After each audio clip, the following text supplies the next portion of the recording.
Prepare yourselves for an evening filled with paranormal, special guests, interviews, haunting stories, creatures of the unknown, and tales that will chill you to the bone.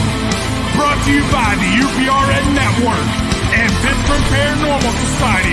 Take a walk into the night with Shawn Kelly.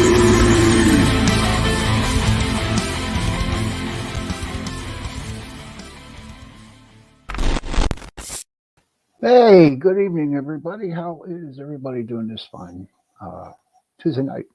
My name is Shawn Kelly, and I am the host of Into the Night on the UPRN Radio 105.3 out of New Orleans. And tonight's going to be a pretty cool night. I'm just going to go around the board. You know, whatever comes out is going to come out. And but you know what? I had a bad week. I really did. I had a bad week. Things just didn't go right for me. Like in December, you know, being a meat cutter, it was like one of the most busiest days of my life, busiest months in the supermarket business. And I was tired. I was really tired, and I got tired of cutting pork. And it took me a long time to like recuperate, yeah, because I'm halfway there. Because after the holiday seasons, it takes me about a month to get back to being normal again. And so that with me, my emotions weren't right. Okay, I was still taking my medicine, and my depression really kicked in, and it wasn't nice. And but what kept me going, and believe it or not, what kept me going too was knowing that I was going to be here on Tuesday night, and I was going to tell you about it. And again, I want to tell you that I do think of you, people who are experiencing anxiety, depression, and stuff like that. I really, think about you. I also pray for you too. We're all in this together. Okay, it's not, one person doing this, one person doing that, and you think you're alone on this island of misery, anxiety, but you're not. Okay, there are a lot of people around you that are going through basically the same things that you're going through. So you have to go out and reach out and start talking to people. Now, being me, who I am, I'm real like an introvert because I really don't like to tell people what's going on with me. That's who I am. I've been like that all my life, and so I'm expressing myself a lot better, but not to where I want to be.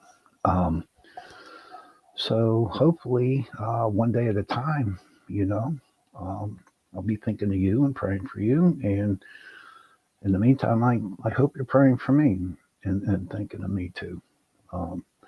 So on that number, I want to talk about angels tonight. It seems like I need my angels. Hey, Liz, how are you? Welcome. Hey, Liz, oh, by the way, before you get in the angels, Liz, I was stationed over in Holy Loch, Scotland in Dunoon back in 1981. I love Scotland. The fish and chips, only way to go. But the angels I want to talk about, they mean a lot to me, okay? I'm not so on, like, there's like 7 different levels of angels, and you know what? That's okay. I know the angels that work for me. And there's a lot of angels out there that are human beings too. And I'd like to share this story. I might have repeated it before, but you know what? I'm going to repeat it again because it really meant a lot for me. One night I was at a restaurant, and I was having coffee and, of course, apple pie. I like apple pie. And what happened was I went out and have a cigarette because here in Pittsburgh, you can't smoke in the restrooms. So what happened was I went out and I was having a cigarette. And I saw this really, really old guy. I'd never seen him before. Never. And he came out and he bummed a cigarette off of me and I gave him one. And then he turned to me and he said, um, do you have $5 so I can go get something to eat and a cup of coffee? And without hesitation, I gave it to him, and I went back in and I looked and he wasn't there. I'm thinking, did he just take $5 off of me? But I wasn't mad. For some reason, it felt good giving him the $5 in order to get something to eat. Maybe he went somewhere else. But all I know was that ever since that situation, I had the best luck in the world. Everything I touched turned into gold. Not real gold, I'm just saying. And I really believe, truly believe that I was touched by an angel. I really do believe that. And to this day, I'll probably never meet him again. Okay. And so it's like, it just brings up a really warm feeling in my heart, you know. Now, I have a big heart, I have a huge heart. But you know what? I'm not the type of person to ask for help. I'm not. I'm the type of person that likes to give and to help other people. It's real hard for me to ask for help. And when I gave that guy that $5, I'm thinking, okay, I did my good deed for today. But you know what? Oh, he gave me a lot of happiness. He gave me a lot of joy. At the time, I was divorced from my wife, and I wasn't really having a decent relationship with my son. Okay, and all of a sudden, the next day, we, me and my son, we started talking, and this was like when he was in high school, and we had a nice relationship going. And I have no doubt in my mind it was from that God that I gave the $5, the angel. Okay. Now, to me, that was one experience that I experienced with a real live angel. I do believe it was. But there were other situations that I was where I met somebody that I didn't know that made my day, my year, whatever, it made it great. So we don't talk about angels that much. We really don't. I don't hear it. No. You got some people who, the angel ladies here in Pittsburgh, and you got women or guys who read from the angel cards. But you know what? To have a certain relationship with an angel, um, and with me, I use my archangel. And the archangel that I work with, it's Uriel. He's Uriel. It's pronounced Ariel, but it's actually Uriel. And I've been working with Uriel since I started paranormal investigating. And he's been with me all the time. And I thought maybe, he'd just come on the investigations, for a little extra protection for me. But you know what? He's with me all the time. And a lot of people out there are thinking, nah, what is an angel? Nah, I don't believe that. It's all in your subconscious mind. But you know what? They're not experiencing it like I experience it. And there are many investigations where I needed to have Uriel come along with me to help me and to protect me from, the real nasty spirits that were actually in there. And also, whenever there were demons that I experienced during my paranormal investigations, and he's big, He's really big and he's strong. And he's hardcore. Trust me, everyone who gets this picture of angelic people, all nice and sweet and smiling with white and all that stuff, it don't work that way, guys. All right, they're hardcore. And what's crazy about Uriel is whenever I get off the beaten path, okay, whenever my path, I decided to go and do something else, like have a normal life. I do not have a normal life at all. And that's for another show. Um, yeah, I'm glad you do, Liz. Angels are the best. I love them, angels. And so whenever I'm investigating, and you know, I get lonely sometimes. All right. No, I'm not advertising because I'm saying, well, I'm not. Okay. But I'm just sharing with you my experiences. And so whenever I decide to go and try to be a normal person, Uriel pulls me back on track again because I figured it out, and it took me a long time to realize that if I fall off my path, I won't be on the path, which was, I don't think I chose it, but I think I was put on it. And that's for another show. Maybe I might get into it a little bit longer later on in the show tonight, but I don't know. I and whenever I get off the beaten path, he really, really shows his presence. And, I know when he's mad at me, but then again, I do know when I screw up, then I deserve to get not beaten up, but he shows his presence.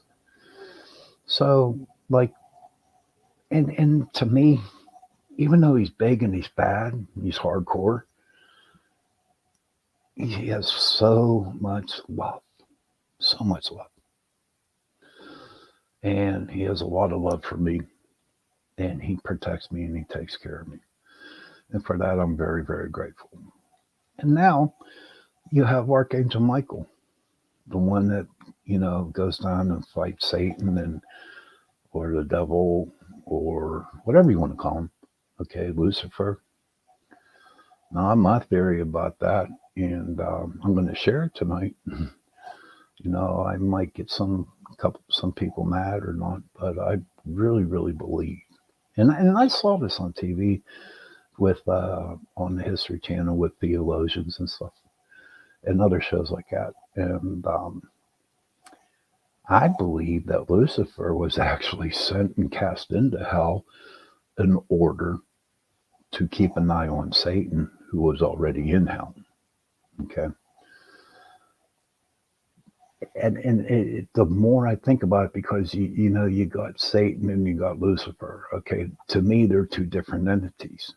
All right, and so with Lucifer coming down, keeping an eye on Satan to make sure he doesn't do really, really anything harm. But the way the world's going now, who knows what's going on down there between them two. But they say that whenever the end of the world comes, that Lucifer will actually go back and sit on the right hand side of God. And I believe that. Okay. No, I'm not a devil worshiper. Okay. I don't, there's people out there that believe in Satan. Oh, red fairies. That's cool. We'll talk about that soon. And what happened was that he's going, you know, there's people out there that, not worship, but that's their religion, Satanism. And that's okay. If it makes them okay, then fine. That's cool. Then you got your Buddhists and you got your Catholics and you got your Lutherans and all kinds of other ones. But I don't judge. I do not judge at all. But I believe that it's going to happen. And so I just really, really like angels. So is Mike going to go down and slay Satan? Who knows?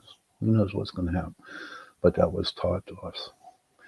And so there are so many archangels out there, and there's certain types of things that you can do if you want to know if you're an angel, who your angel is, by meditating, And so whenever you meditate,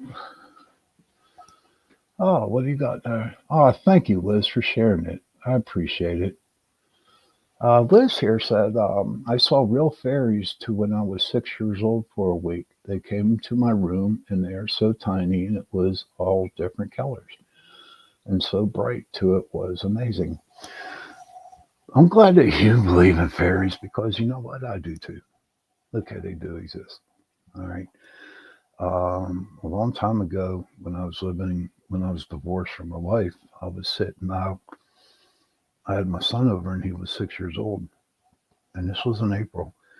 And this apartment complex, they built pretty big, flower gardens and other types of gardens, planting some zucchinis or whatever. It was flowers. So one night, me and my boy, we sat on the bench inside. It was a real huge garden. They had a bench there. And all of a sudden, I saw all these little lights, little tiny dot lights, like they look like lightning bugs. And that's what we call them in Pittsburgh, lightning bugs. I don't know what you call them wherever you live, fireflies, whatever. I don't know. So they were like these little white lights were like dancing all around the garden. I'm thinking, that's strange.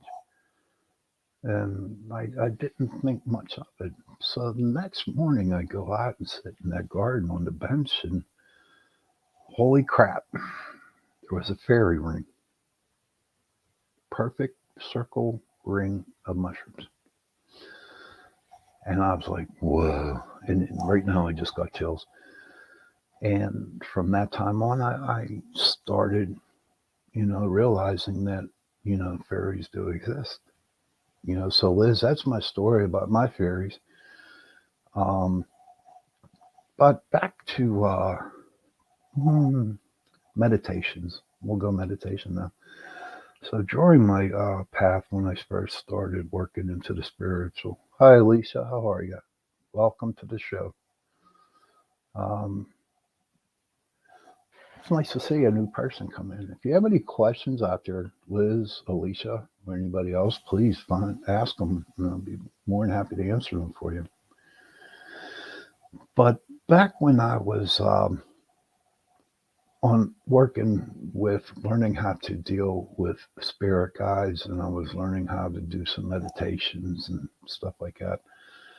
Um, I had a meditation one night, and I'm going to share this with you. I don't share this with anybody, but this is who I am.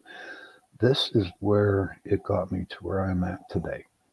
And what happened was I went into a meditation, and two angels came down, okay, and they took me, my spirit, up to heaven. So I'm like freaking out because I'm thinking I'm dead, because we got these angels picking me up, going up. But what was crazy was they were smiling, but they were, you know, um, smiling and taking me up there. So when I get up there, there's like hundreds and thousands of angels, and they're all smiling at me, and I'm thinking, whoa, this is insane. And so they all separated, and there was a um, white carpet outlined in gold, and I started walking it, the line, the the rug, and I came up to a man sitting in a white chair, looking out the other way, and he had a short white hair like mine. Okay, his hair was short, and he turned around and he looked at me and he said, "Come here." And so right now I'm like really scared because I just started meditating. So I was kind of like nervous about the situation. And I walked up and he turned and he smiled at me and he put his hand on my head. And I fainted. I mean, I passed out. And when I awoke, I felt two angel wings on my back. Okay. And I turned around and I looked at him and I said, "Well, what's my purpose?" And he said, "To help people to survive, to help people to make them happy again." And then I woke up. Now, that is a true, true, true, true meditation. Am I an angel? Hell no. I'm no angel. But ever since that day, it seems like that I put more effort into helping people, whatever it may be, whatever it may be. And I just I changed a lot of lives. And how I did that was by just saying something, not going out and healing them or whatever you want to call it, by just talking to them or, helping them out with a ghost problem, something like that. That was crazy. And I had some really, really, really crazy meditations. I really did. That was one of them. The second one I had, um, I was my spirit guide. His name was Black Elk, and he was a Lakota shaman for Lakota Sioux. And he was my spirit guide at the time. We would always go down to this lake, and it was a beautiful lake, and we always went down at night. Um, so one night we went down there. The lake was calm, clear, and mountains all around this lake. I mean, a lot of stars up in the sky. It was really, really relaxing, and I just saw a ghost walk by me. This is crazy, but that's okay. It's my job. So we're sitting there, and two dolphins come out of the water, out of this lake. And he made me walk out a little bit. And as I walked out into the water, the dolphins came underneath my arms, and they took me down to the middle of this lake.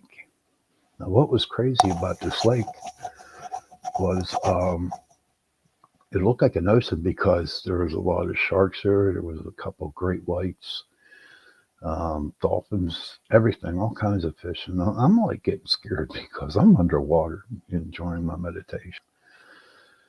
Hi, Elise. I'm from Pittsburgh, Pennsylvania. How about you? Um, so I'm going down, and then I come to the core of the earth, I guess you want to say it, and that's where the dolphins dropped me off. And so as I'm walking, I went through Illinois. I was out in Great Lakes, Illinois, when I went to boot camp. But I went through, and as I'm walking around, it's orange, and all of a sudden this little pup came up, a little puppy, and it was a wolf pup. And so wherever I went, that little wolf pup, he followed me. And so we're walking, and as I continued walking into the core, a little nervous because I didn't know where the hell I was. And then I did. I saw her. I saw Mother Earth, and she was standing there. We didn't talk, but she was there. Now this is all in meditations, okay? And so it seemed like I was there for hours, just looking at her, never talked. And then she smiled at me, and she said, she didn't say, but she pointed to the little pup. And I kind of knew that pup was coming with me, okay? And that pup is my animal guide. He is my animal. He protects me. And I named him Lakota. And from a little pup until now, he's big, he's bad, and he kicks butt. And so when I go on investigations, Lakota's always around with me, protecting me, you know. Now, these are my meditations, okay? People out there who don't understand meditations or don't realize what's happening, okay, that's cool. I understand.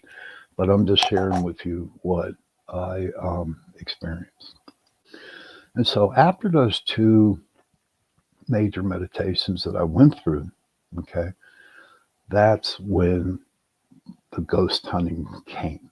That's when it really, really began after that. I did not know that all the stuff that I was going through, the meditations and stuff was going to get me to where I am right now.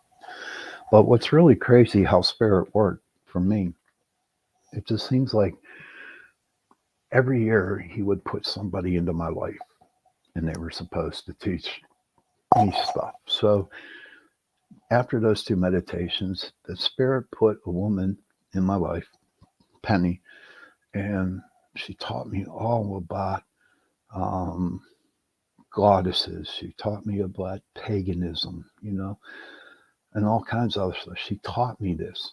And after a while, you know, we're friends. We're very good friends now. Um, but I learned that thing from her. Then the following year, I was introduced to a witch friend of mine. And she taught me everything about, you know, witches or, stuff like that. And it was a lesson for a whole year. And again, that witch friend, Kimmy, she's still my friend, right? But not as much as it, I don't see her as much as I, want to be.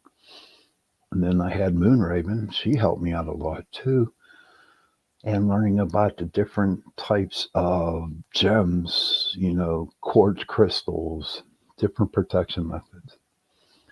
And then the next year, I was introduced to a woman who taught me all about angels and demons. So, and it was really weird because I really wasn't putting things two and two together. I didn't understand what was going on until I realized when I started my investigations, my first private resident was October of 2006. And we did a client's house. And all of a sudden, I walk in there into the house and I'm thinking, okay, we got our cameras going, we got our EVPs going, we got, all the equipment, for ghost hunting. But there was something different about that night. Okay. I actually started to feel spirit there. I actually saw the spirit that was in there. It was three women, and he was a riverboat captain because the house was on the Mon River. And so that's where it started. It was really, really creepy. I'll be honest with you, it was creepy because I knew more when I walked into the house and not realizing that all those years that people were put in my life teaching me about different religions and stuff like that, it got me to where I am when I first did my first investigation. And what was really crazy about it was that this is 2021 and I'm still doing investigations. But I have had clients that were from different ethnic groups, different religions, different things, different beliefs and what.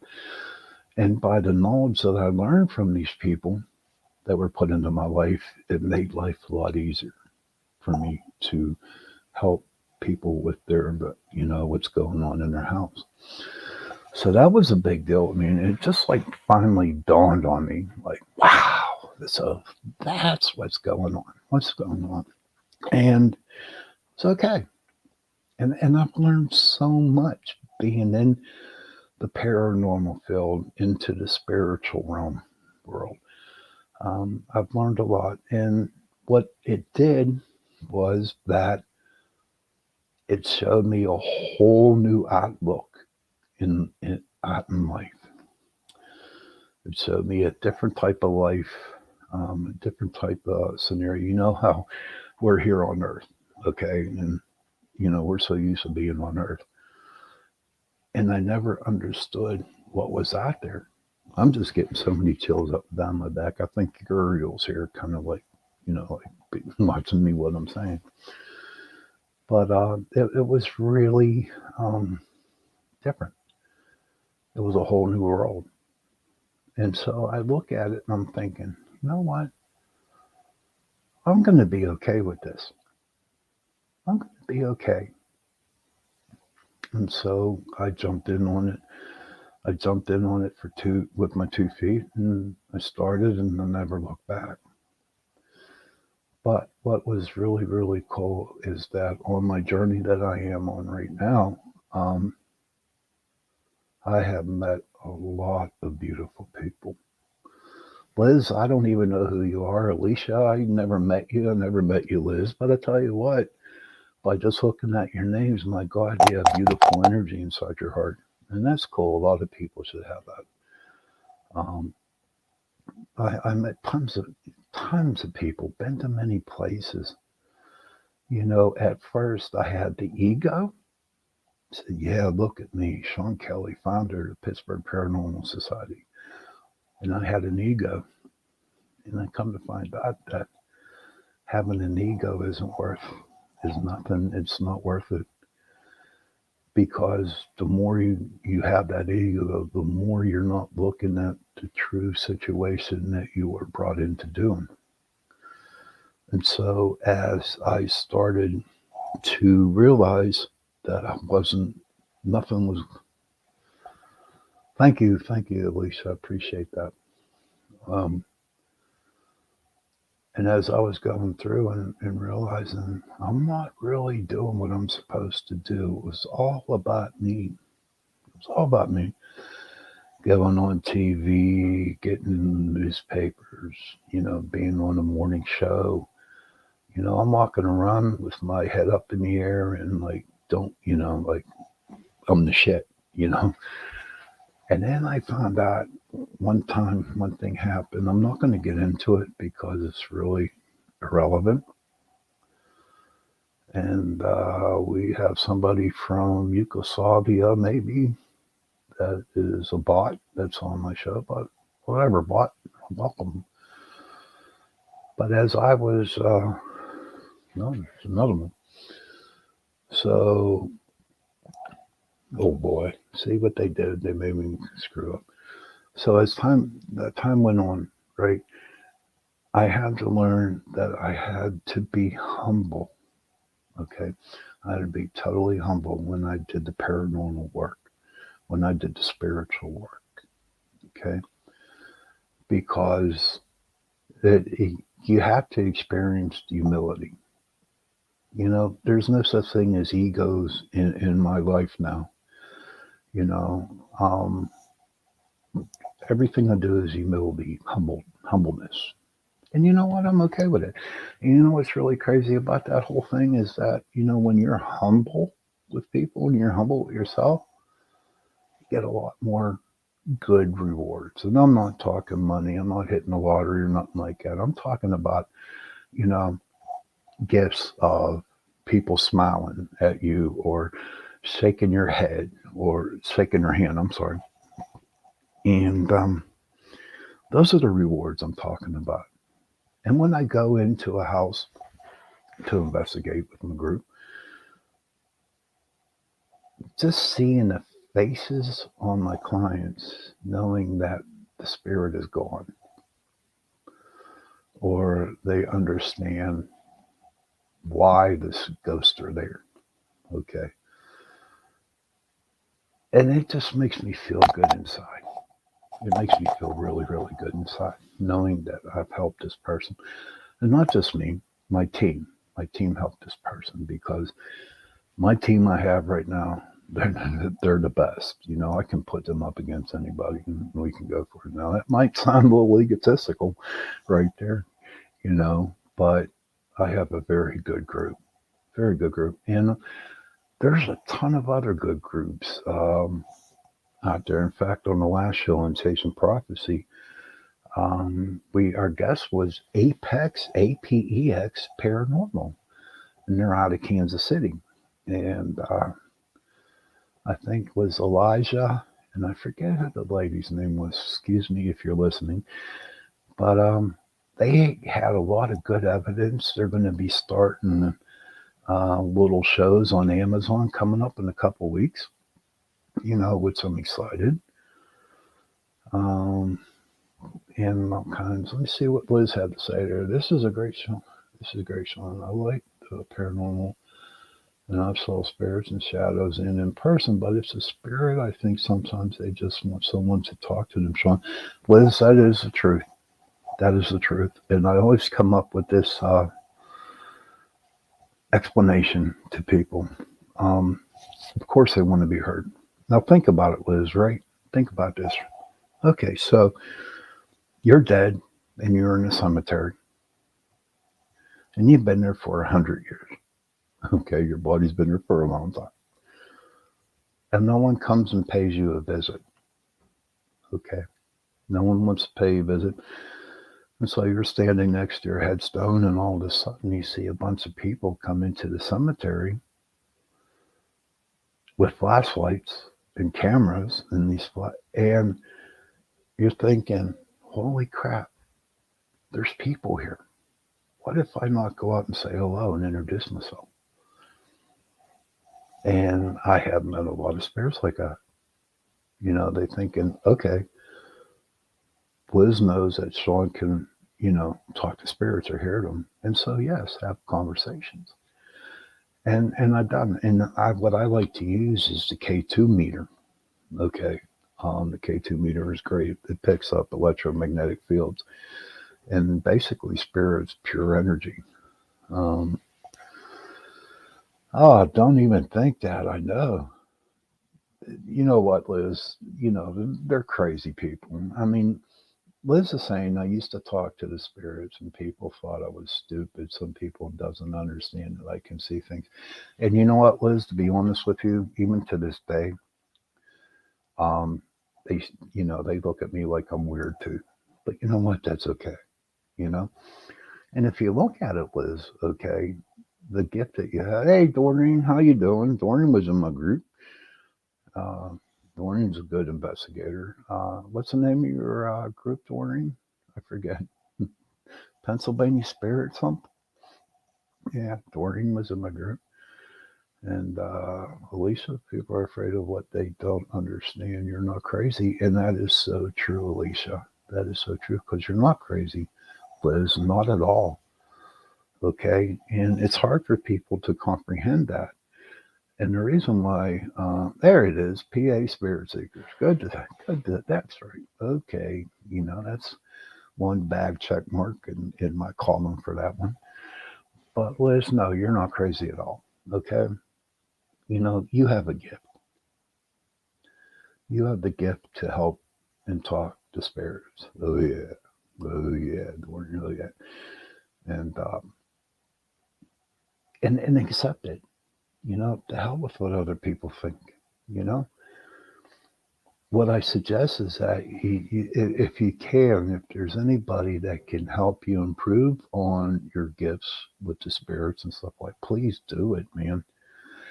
But I also suggest that you don't go around and tell people this too, and because you're going to get ridiculed a lot. Hey, trust me, I got ridiculed when I first started. I got ridiculed, but no more.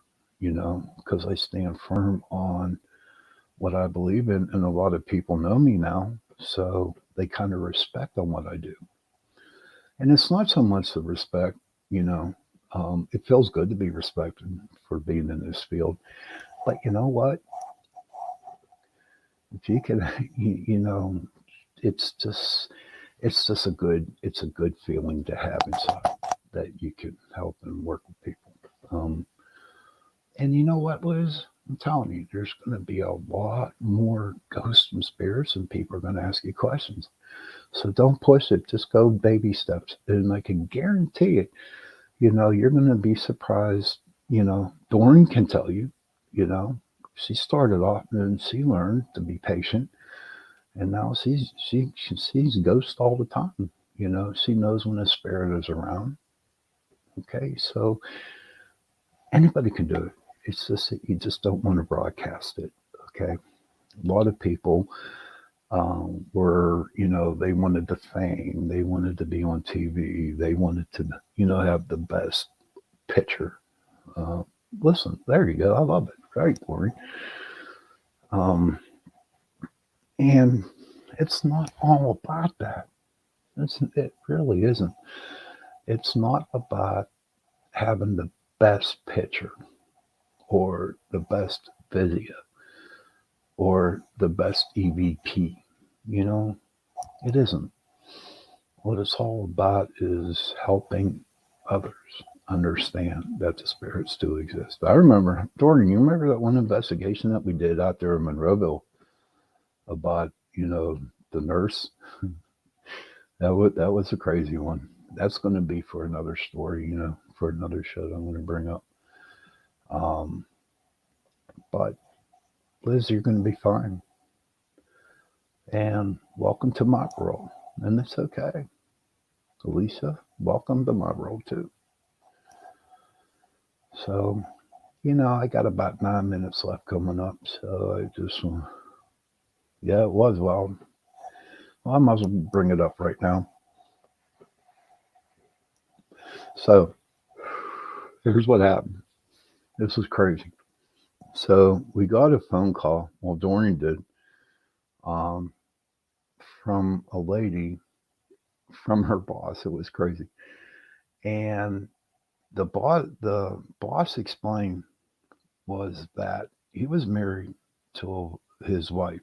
He was married, and his wife was a nurse.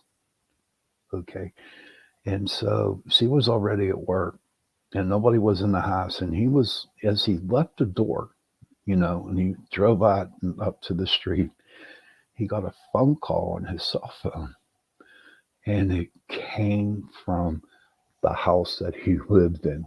Okay, now that was blown because nobody was in the house, and you got a phone call from him. And so when he goes into work, he played back the message, and all he heard was "kill the nurse," and that's what the message was: "kill the nurse." And that freaked him out really, really bad. So that's how they got in contact with us. So me and Doreen, we went out and we actually did a walkthrough. What I mean by a walkthrough um, is that we go out to the client's house, say like on a Tuesday or Wednesday, and we interviewed them. Then we do our own little mini investigation to see if it's legit enough to come out. But the guy actually played us the message, and it like blew me away. It really blew me away. And so, as we were doing our walkthrough, and I was talking to him, we were leaving. Doreen's in the car, and I'm talking, setting up a date and a time for us to come out there. She comes out of the car, Shawn, you got to hear this. And so she plays the EVP that she caught. And Doreen asked the question, how old are you? And you perfectly heard 93. And we played it for our client, okay? And it freaked him out because what happened was he heard his father's voice who passed away, okay? And it was like, oh my God, that's my dad. And then we compared, like, from the message to that he got to her EVP, and it was almost the same. It was almost identical. And here, his father did not like his wife, and that's why he heard "kill the nurse." It was Honduran. It was crazy. It was so crazy. and that we were there standing, and the wife was holding a glass of wine, I think it was, and honest to God, it just smacked right out of her hand. We just saw smack right out of her hand. Um, I don't know too much about the dog, uh, but uh, it was it was one of the craziest investigations gone. So real quick, um, so we went there and we investigated it. And on their second floor, as you go up the steps, there's a cross that hangs on the wall, right? And as we're walking up the steps, the cross comes off the wall and lands on the ground. No one touched it. And I'm like, whoa, because that really freaked me out. That freaked me out.